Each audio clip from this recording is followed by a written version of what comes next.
মাছঘোড়া মধ্যপল্লী বালক সংঘের পরিচালনা, মাছঘোড়া মধ্যপল্লী পঞ্চগোষ্ঠী বালক সংঘের পরিচালনা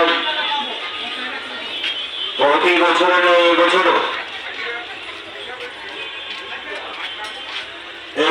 শ্রীকৃষ্ণ কাণ্ডের